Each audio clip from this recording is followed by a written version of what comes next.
मेरे प्रेमी भाई और बहनों, आज 23 अप्रैल 2024 को हनुमान जी की जयंती का अवसर है। हनुमान जी के बारे में आप सभी जानते हैं कि ये अंजनी पुत्र पवन सुत नामा। अंजनी माँ को ये पुत्र जो है उसी प्रकार प्राप्त हुआ है जिस प्रकार से राम, लक्ष्मण, भरत, शत्रुघ्न पैदा हुए। क्योंकि जब राजा दशरथ ने युद्ध किया तो उसमें से कुछ प्रसाद ऋषि मुनियों ने दिया, इसका एक हिस्सा कैकई से बाहर रह गया और उसको चील उड़ाकर ले गई। तो ये अंजनी पुत्र की जो बात है, वो वहाँ अंजनी माता सूर्य से नमस्कार कर रही थी, प्रणाम कर रही थी। तो चील जो है वो पक्षी उसको ले जा करके संभाल नहीं पाया और वो उनके हाथों में गिर गई। उस खीर से ही अंजनी पुत्र का जन्म हुआ। तभी भगवान राम ने कहा है, तुम मम प्रिय भरत है संभाई, तुम मेरे प्रिय भरत के समान भाई हो, इसलिए तुम वो मेरी वही कृपा है जो भरत के ऊपर है। तो हनुमान जी के चरित्र के बारे में हमें जानना चाहिए। देखिए, हनुमान जी कलयुग के राजा हैं। चारों युग प्रताप तुम्हारा, है प्रसिद्ध जगत हो जाए। हनुमान जी की आराधना करना चाहिए नित्य प्रति। हनुमान चालीसा पढ़ना चाहिए, समय मिले तो सुंदरकांड करना चाहिए। सुंदरकांड में भगवान हनुमान जी के बारे में पूरा बताया गया है। इस प्रकार से लंका में गए, लंका का सारा उन्होंने पता लगाया और माता जानकी को पता लगाकर लेके आए। तो प्यारे बहनों और भाइयों, हम क्या सीख सकते हैं? देखिए, हनुमान जी के चरित्र में सबसे पहली बात यह है कि उनके समान कोई बड़भागी नहीं है। क्योंकि रामचरित अनुरागी है वो। राम माने परमात्मा। तो हम भी अगर परमात्मा के अंदर अनुराग करते हैं, राम के अंदर अनुराग करते हैं, तो हनुमान जी की कृपा हमें स्वयं मिल जाती है। एक तो मैं आपसे निवेदन करूंगा कि जब भी आपको कोई कष्ट आए तो हनुमान चालीसा का पाठ करें। श्री गुरुचरण सरोज रज, निज मन मुकर सुधार, वरनौ रघुवर बिमल जो दायक फल चार। हमारे जो फल हैं, धर्म, अर्थ, काम, मोक्ष की प्राप्ति प्राप्त होती है।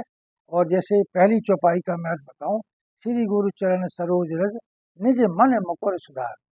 मतलब कहने का तात्पर्य ये है कि मेरा जो मन है बिल्कुल शीशे की तरह साफ हो जाना चाहिए। एक बार की कथा मैं आपको सुनाना चाहता हूँ।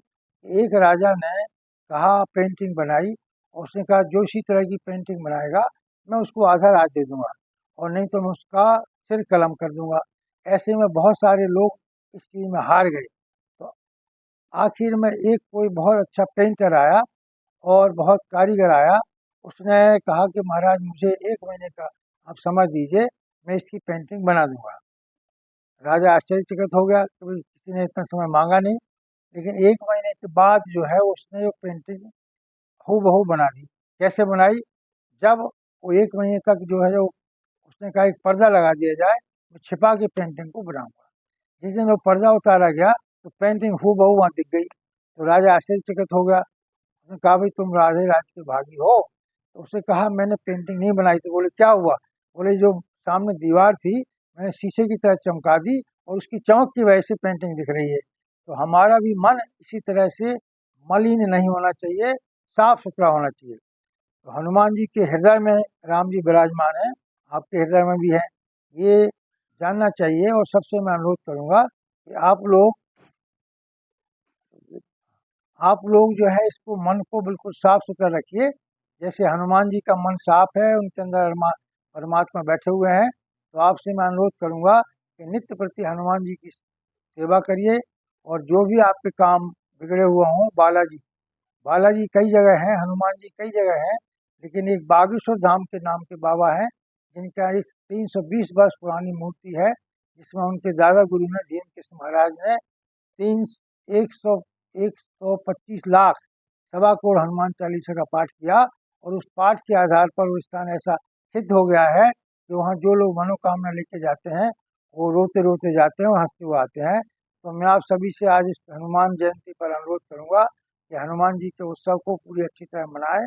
और उनके जो युग में प्रताप है, अष्ट सिद्ध नव निधि के दाता, असबर दीन जानकी माता। तो हनुमान जी को अष्ट सिद्धियाँ भी हैं, वो सिद्धियाँ आप भी प्राप्त कर सकते हैं अगर आप ईश्वर निरंतर तप करें। तो मैं इसी संदेश के साथ आपसे निवेदन करूंगा कि आज हमारे पीछे भी हनुमान जी का बहुत बड़ा उत्सव है, यहाँ भी हम शाम को मनाएंगे। तो आप सभी हनुमान उत्सव का आनंद प्राप्त करिए और उनकी कृपा प्राप्त करिए और पूरी तरह से मन को प्रसन्न रखिए। और हनुमान चालीसा, जय हनुमान ज्ञान गुण सागर, जय कपीस तिहुँ लोक उजागर। तो उनकी जो सिद्धियां हैं वो अपार हैं, उनसे आपके सारे हर प्रकार के रोग दोष सभी सिद्धियां आपको मिल जाएंगी। बहुत बहुत धन्यवाद। यहाँ आपका कल्कि बालाजी धाम में बहुत बहुत स्वागत है और इस संदेश को ध्यान से सुने और सब तक फैलाएं, सब तक बताएं। मैं प्रोफेसर DS अग्रवाल, श्री श्री योगी जी, पुनः आपको हनुमान जयंती की बहुत बहुत बधाई देता हूँ, शुभकामनाएं देता हूँ। उसका उत्सव बड़े उमंग से मनाएं, सबको मिठाइयाँ बांटें, सबको इसको पूरी तरह से जोड़ें और हनुमान जी की कृपा निरंतर रहती है। हनुमान जी ही आपकी रक्षा करेंगे। धन्यवाद।